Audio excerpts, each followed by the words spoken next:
Bonjour à toutes et à tous, bienvenue sur 20 minutes TV, nous sommes le mardi 9 juillet et c'est parti pour 6 minutes d'info.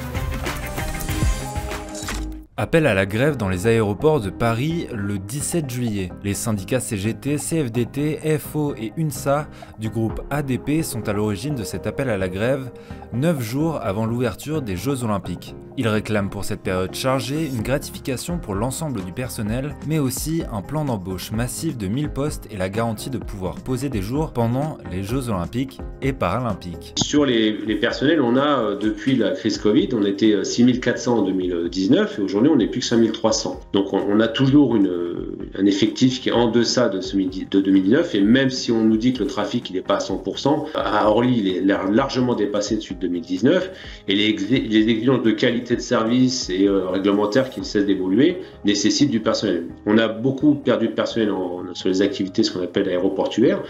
Pour vous donner un exemple, le trafic de 2023 il est à peu près équivalent ensuite 2016-2017. Et entre ces deux années, entre 2016-2017 et 2023, on a perdu 800 personnes en maîtrise. Mais les agents de maîtrise, chez nous, les agents qui sont en maîtrise, c'est des gens qui sont principalement sur des métiers aéroportuaires, de maintenance, etc.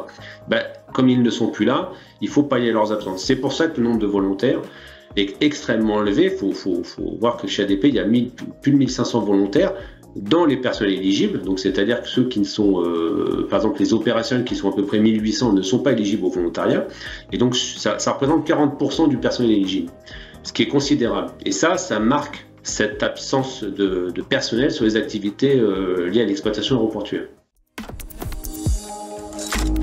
Sur les îles Saint-Louis et de la Cité, les bars et les restaurants seront fermés le jour de la cérémonie d'ouverture des JO le vendredi 26 juillet. Les deux îles du centre de Paris font partie du périmètre de sécurité antiterroriste qui entrera en vigueur le 18 juillet. 326 000 spectateurs sont attendus pour assister à la cérémonie d'ouverture sur la Seine. Pour rappel, l'accès à cette zone sera autorisé sur présentation d'un pass-jeu supportant un QR code.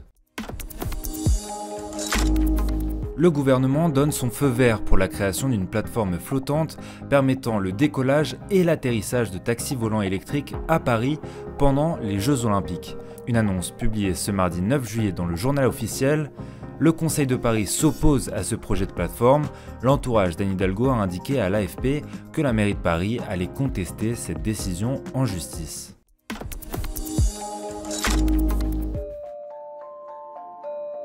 Son visage ne vous dit certainement rien, mais son nom ne vous est certainement pas inconnu. L'historien Pierre de Coubertin a marqué l'histoire en fondant les Jeux Olympiques modernes.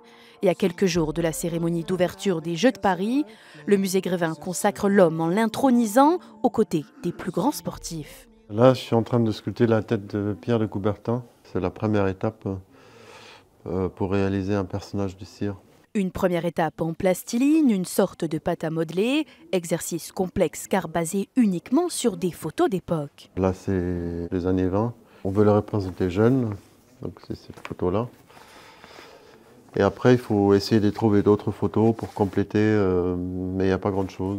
Là, par exemple, on le voit un peu de 3/4, mais il est déjà âgé. Mais on a besoin quand même des vues de profil de 3/4 pour pouvoir construire le visage. Parce que si vous trouvez uniquement de face, vous obtenez quelque chose de très plat. En plus, il y a la moustache qui cache une bonne partie de la bouche, donc on ne sait pas comment elle est faite. Il y a une petite part de créativité. Oui, il y a une petite part de créativité, oui. C'est un challenge pour vous? Toujours. Et avant de construire le visage, il faut reproduire le corps du futur locataire de Grévin le plus fidèlement possible. On modèle la tête sur le corps. Autrefois, on faisait ça en terre, traditionnellement, mais ça on ne le fait plus. Maintenant, on utilise la 3D. Il était assez fin, fuselé même. Et par contre, il avait des bras assez développés. Les athlètes aujourd'hui n'ont plus du tout ce corps-là. On avait du mal à trouver, on a trouvé quelqu'un qui fait du cirque. Mais qui était Pierre de Coubertin ?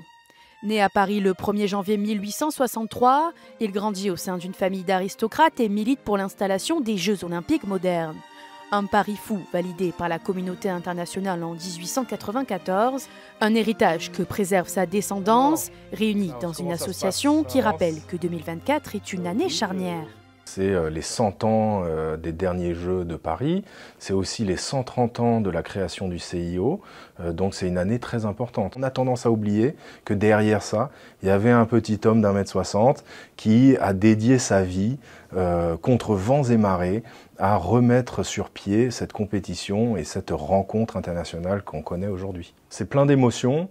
Et on est très content d'avoir l'opportunité de parler plus de Pierre. Faire connaître l'homme au-delà des polémiques, lui qui rêvait de la première édition des Jeux modernes au cœur de Paris en 1896, un rêve finalement ravi par Athènes.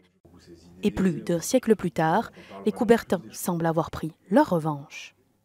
C'était l'essentiel de l'actualité en Île-de-France. N'oubliez pas que vous pouvez voir et revoir tous nos reportages sur 20minutes.tv.